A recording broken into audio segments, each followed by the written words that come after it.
నమస్తే, welcome to our channel. నేను సౌజన్య. ఆంధ్రప్రదేశ్లో అసెంబ్లీ లోక్సభ ఎన్నికల నేపథ్యంలో ఒక అనూహ్యమైనటువంటి ఘటన జరిగింది. సో అది విజయవాడలో జగన్మోహన్ రెడ్డి పైన ఒక గులకరాయి దాడి జరగడం జరిగింది. సో దీనికి సంబంధించి చాలా మాటలు వచ్చాయి. చాలామంది వాళ్ళు చేశారు, వీళ్ళు చేశారు.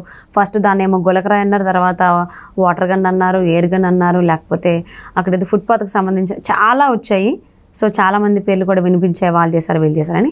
కానీ సో ఈ అంశం పైన ఒక సర్వే జరిగింది. ఆ సర్వే రిజల్ట్ ఏంటి, ఏ విధంగా ఉంటుంది? సో ఈ దాడి ఘటన జగన్మోహన్ రెడ్డికి కావచ్చు, వైసీపీ నాయకులకు కావచ్చు, ప్లస్ అయిందా, మైనస్ అయిందా? ప్లస్ అయితే ఎక్కడ, మైనస్ అయితే ఎక్కడ?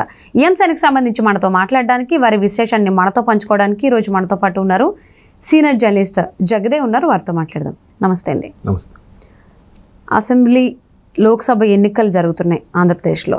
సో అదే టైంలో జగన్మోహన్ రెడ్డిపై ఒక గులకరాయి దాడి జరిగింది. సో దీనికి సంబంధించి ఒక సర్వే జరిగింది. అది వైసీపీకి లేదా జగన్మోహన్ రెడ్డికి ప్లస్ అయిందా, మైనస్ అయిందా?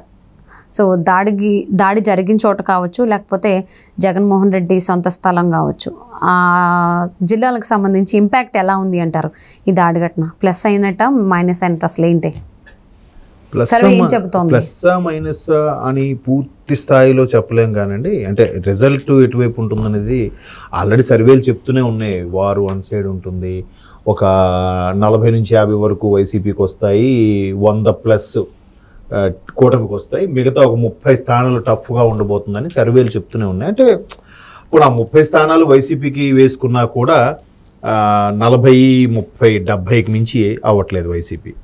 సో ఈ రకంగా చూస్తుంటే కూటమికే ప్రభుత్వం ఫామ్ చేస్తుంది. పక్కన పెడితే ఇప్పుడు ఈ గులకరాయి అంశము గత వారం రోజులుగా ఎంత హల్చల్ అవుతుందంటే, మీరు అన్నట్టు అంటే 3 days 72 hours దాటిపోయింది. లాస్ట్ సాటర్డే ఎప్పుడు జరిగినట్టుంది కదా.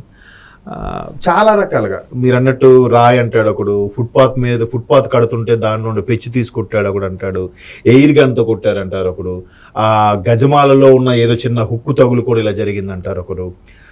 చాలా అసలు ఇంటెలిజెన్స్ వైఫల్యం అన్నారు. అసలు ముఖ్యమంత్రి వెళ్తున్న దారిలో కరెంట్ పోవడం ఏంటి, తరువాత గీరుకుంటే పోనీ దాన్ని అంత భారీగా ఇది చేయడం ఏంటి, పోనీ నిజంగా ఎన్నో కష్ట నష్టాలు భరించి ముఖ్యమంత్రి పీఠం అధిరోహించిన జగన్మోహన్ రెడ్డి గారికి ఆ చిన్న రాయి పెద్ద సమస్యన, పోనీ అది కూడా స్టిచ్చెస్ పడేంత కాలేదు. పోనీ మీరు అన్నట్టు గులకరాయే తగిలింది అనుకుందాం. తగిలితే ఫస్ట్ స్వెల్లింగ్ రావాలి.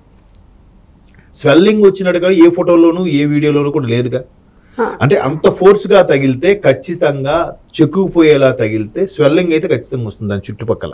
అంటే రియల్ వీడియోస్లో అయితే లేదు, కొన్ని ఫొటోస్ అయితే ఆయనకి ఏదో నిజంగానే తగిలి కన్ను అంత ఎర్రగా అయిపోయింది అనేటువంటి కొన్ని ఫొటోస్ వచ్చాయి. ఎర్రగా కాదు, రెడ్డిష్, బ్లడ్ కార్ రెడ్డిష్ అయింది అన్నట్టుగా కొంతమంది ఆ కర్చీఫ్లు కూడా పెట్టి కూడా అన్న పేద ప్రజల కోసం రక్తం చిందించే యోధుడు అన్నట్టుగా కూడా పెట్టారు. అది పోయే విషయం ఉండను. ఇవాళ నిన్న కొన్ని మళ్ళీ వీడియోస్ చూశాను. అదేంటంటే మొత్తం డాక్టర్స్ అందరితో కూడా ఆయన మధ్యలో కూర్చొని ఫోటో దిగినట్టుగా ఉంది. అంటే ఏదో ఒక ప్రాణాల మీదకి వచ్చిన తర్వాత సక్సెస్ అయిన ఆపరేషన్ ఎంతమంది డాక్టర్స్ కష్టపడితే అయ్యింది అన్నట్టుగా కూడా ఒక ఫోటో.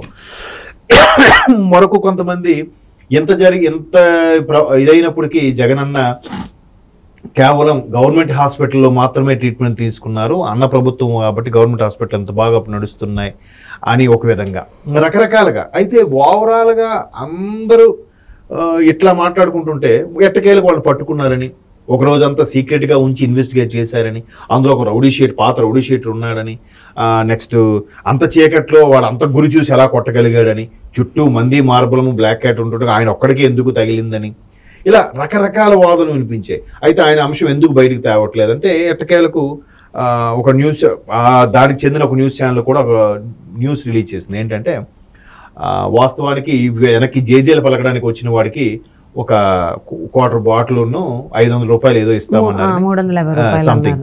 అయితే ఓన్లీ ఇదే ఇచ్చారు, రిమైనింగ్ డబ్బులు ఇవ్వలేదు. ఇవ్వకపోవడం వల్ల ఆడు కోపంతో చిరాకు వచ్చి తాగేసిన మత్తులో అలా చెలరాయి కొట్టాడని రకరకాలుగా. అంటే ఇందులో ఏది కూడా ఇదే జరిగింది, ఇది పక్కగా జరిగింది అన్నది ప్రూఫ్ లేదు. అఫ్ కోర్స్ దాన్ని పొలిటికల్ మైలేజ్గా కోసం, లేదంటే రాజకీయ లబ్ధి కోసం, లేదంటే గతంలో జరిగిన కోడికత్తి లాంటి వ్యవహారాలని దీన్ని కూడా నడిపించవచ్చు అని రకరకాలుగా విశ్వ ప్రయత్నాలు అన్నీ జరుగుతూనే ఉన్నాయి.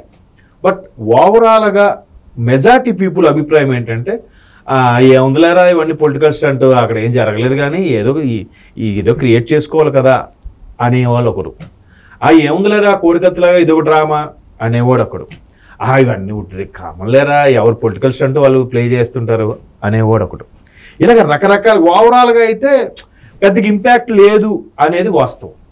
ఇప్పుడు ఎవరైతే దీనికి కొద్ది ప్లస్ అయింది, జగన్మోహన్ రెడ్డి గారికి కానీ వైసీపీకి కానీ ప్లస్ అయింది అనుకుని మాట్లాడుతున్న వ్యక్తులు ఎవరైతే ఉన్నారో వాళ్ళందరికి కూడా ఈ సర్వే రిపోర్ట్లు ఎవరెవరైతే గ్రౌండ్ లెవెల్లో ఉండి మాట్లాడుతున్నారో వాళ్ళు ఓకే ఏముంది అంత గతంలో కూడా చాలా జరిగాయి కదా ఇలాంటివి, అందుకే ఎవరు నమ్మట్లేదురా. అర్థమవుతుందా? డ్రామా అనేవాడు ఒకడు, నమ్మట్లేదు అనేది ఒకడు, ఏముందిరా రొటీన్ అనేవాడు ఒకడు, పెద్దగా ఇంపాక్ట్ లేదనేవాడు ఒకడు, దీన్ని ఎవరు నమ్మట్లేదు అనేవాడు ఒకడు.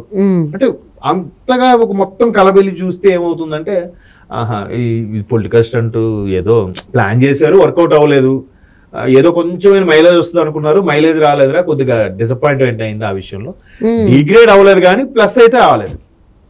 ఉన్న ఏదైతే ఆ వైసీపీ పర్సంటేజ్ ఉందో అలాగే ఉంటుంది, డిగ్రేడ్ అవ్వలేదు. కానీ ఇంకొంతమంది అబ్బా ఎన్నాళ్ళరా ఇంకా ఇన్ని డ్రామాలు ఆడతారు దీనికోసం, ఒక్కడనే అయిపోయాను, ముగ్గురు కలిపి దాడి చేస్తున్నారు అంటారు, మీ బిడ్డని గెలిపించుకోండి అని అంటారు, మీకే ఇంతమంది ముఖ్యమంత్రులు వచ్చారు, ఎవరికైనా లబ్ధి చేకూరిందా, నా వల్లే లబ్ధి చేకూరిందని ఆయనే డెంకా బాధించుకుంటున్నారా అని రకరకాలుగా అందరూ మాట్లాడుతున్నారు. ఇవన్నీ చూస్తుంటే అర్థమవుతుంది ఏంటంటే ఈ గులకరాయి అంశం ఏదైతే ఉందో ఇది ఫేవర్గా లేదు, ప్లస్ అవ్వలేదు అనేది ఒక అభిప్రాయం.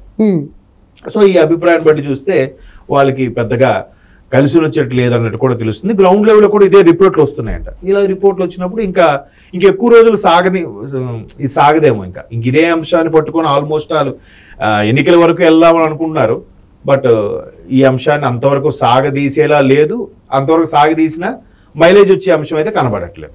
సో అంటే పొలిటికల్గా కొంచెం ఆయన జనాల్లోకి వెళ్ళడానికి, జనాల ఆదరణ పొందడానికి చేసిన స్టంట్ ఫెయిల్ అయింది అంటున్నారా చాలా? అదేనండి చెప్పాను కదా, అందరూ ఏమంటున్నారు ఏముందిలేరా రొటీన్ ఫస్ట్ డైలాగ్, ఇది ఇంకా ఈ డ్రామాలు ఎవరు నమ్మర్లేరా, ఇంకోటి ఆయన అంత సివియర్ ఏం కాదు కదా, ఇంకోటి ఏముందిలే మామూలుగా ఇవన్నీ అలా చెప్తారు కానీ గతంలో చాలా జరిగాయి కదా ఇలాంటివన్నీ ఒకరు, తర్వాత ఆ కోడికత్త అంశంలాగా ఇది కూడా నడిపిస్తున్నారని ఒకరు, రకరకాల వాదనలు వినిపిస్తున్నాయి. మొత్తం మీద వీళ్ళు అనుకున్న స్థాయికి రీచ్ అవ్వలేదు అనేది కూడా ఒక వర్గం. ఇది కావాలని ప్లాన్ చేశారు ఏదో రీచ్ అవుద్దని, కానీ బొక్క బోర్లా పడింది, రీచ్ అవ్వలేదు అనేది కూడా ఒక అంశం. సో మొత్తం మీదగా అంతగా కిక్ ఇవ్వలేదు వైసీపీ వాళ్ళకి ఈ అంశం అనేది. అంటే ఈ దాడికి సంబంధించి కూడా కొంతమందిని ఒక 5 దాకా అదుపులోకి తీసుకున్నారనేది కూడా వినిపిస్తూ ఉంది కదా. సో సతీష్ పేరు వినపడింది, మైనర్ బాలుడు, తర్వాత దుర్గారావు అన్నారు. సో ఇన్ని పేర్లు కూడా వినిపిస్తున్నాయి ఎవరు చేశారనే దానికి సంబంధించి. అలాగే ఇలాగా నిందులు వీళ్ళు అంటే 5 అదుపులోకి తీసుకున్నటువంటి పోలీసులు ఇంకా ఎందుకు ఆల్మోస్ట్ 72 గంటలు కూడా దాటిపోయింది, ఇంకా ఎందుకు ఒక నిర్ధారణకు రాలేదు అనుకోవచ్చు? నిర్ధారణకు రాలేదనుకోవచ్చు అని అంటే ఒకవేళ వాళ్ళకి ఏమైనా జరుగుతుంది నిజంగా వాళ్ళు మీరు అన్నట్టు పోలీసులు తలుచుకుంటే 24 అవర్స్లో మొత్తం కనిపెట్టేస్తారు, బయటికి లాగిస్తారు, తీసేస్తారు.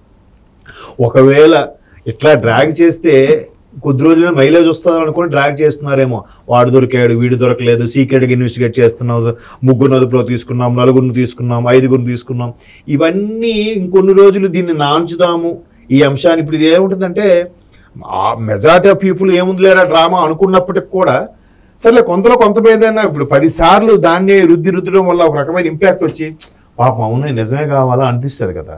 మేబీ అందుకే అనుకుంటే ఇన్ని మాటలు రావడం వల్లే దీని మీద సర్వే కూడా నిర్వహించారు. సో అది పాజిటివ్ అనే దానికంటే కొంచెం నెగిటివ్గానే ఇంపాక్ట్ చూపించింది. ఇదంతా ఒక పొలిటికల్ స్టంట్ అనే ఎక్కువ మంది భావిస్తున్నారు అనేటువంటి మాట ఎక్కువ వినిపిస్తుందండి. So thank you so much Jagdev garu. Thank you.